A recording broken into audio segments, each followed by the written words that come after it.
présent. Je m'appelle Dushime Amanda Marty, je suis burundaise, âgée de 18 ans. Je suis sous traitement ARV depuis 7 ans parce que j'ai été dépistée très tardivement, à l'âge de 11 ans.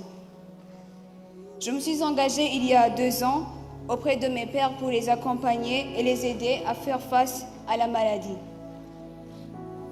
Car si être adolescent, c'est compliqué, être adolescent et vivre avec le VIH, c'est encore plus difficile.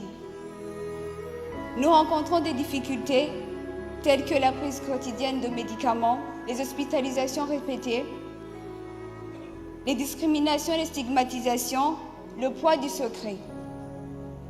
Nous vivons et grandissons avec un sentiment d'un avenir incertain.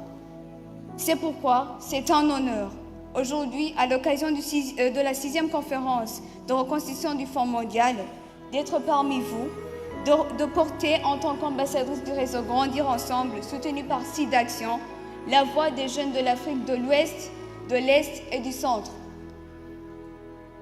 Nos constats sont terribles. Dans le monde, 68% de nouvelles infections concernent les adolescents et les jeunes. En Afrique subsaharienne, les filles sont particulièrement plus touchées. Seul un enfant sur 2 a accès au traitement. Dans certains de nos pays, des ruptures d'ARV persistent, se répètent et depuis des années. Nous sommes souvent les premiers à le subir. Les ARV pédiatriques sont largement insuffisants, ne sont ni adaptés ni diversifiés.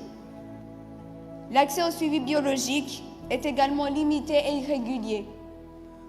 Certains d'entre nous attendent plus de 3 ans avant de savoir si leur traitement fonctionne. Pour finir, du fait de notre statut sérologique, nous subissons de multiples stigmatisations et discriminations. Les autres ont peur de nous. Nous ne pouvons plus accéder à certains métiers, formations ou encore des bourses d'études. Certains perdent leur travail, d'autres sont rejetés par leurs amis ou leur famille.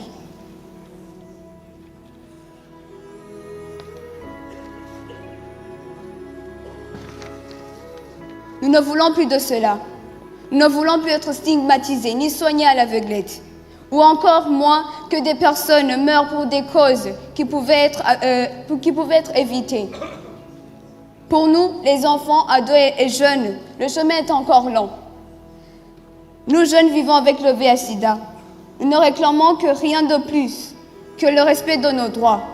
Le droit à la santé qui passe par l'accès aux soins et une prise en charge adaptée, complète et de qualité. Le droit à l'éducation, afin de s'épanouir socialement et professionnellement. Tout simplement, le droit de vivre et d'espérer un avenir. Nous ne sommes pas que des numéros ou des statistiques, nous existons, nous sommes là. Oui, qui mieux que nous pour vous dire réellement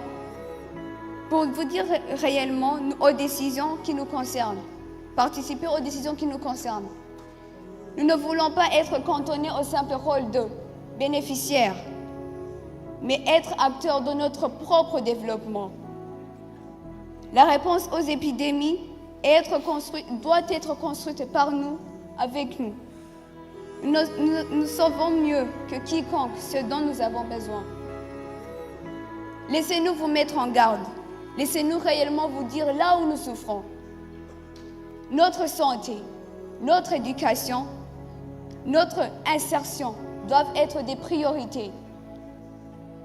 Comme l'ont exprimé mes camarades du groupe Jeunes hier dans la réception, en adressant leurs réponses à la lettre aux enfants de 7 ans, nous devons faire partie intégrante des réponses du Fonds mondial pour les droits de la maladie en tant que leaders et partenaires égaux.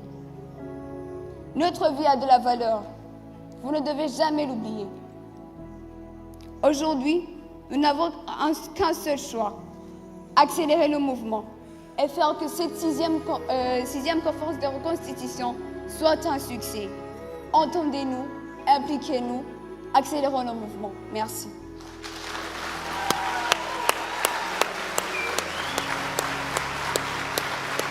Bravo, Emmanuel.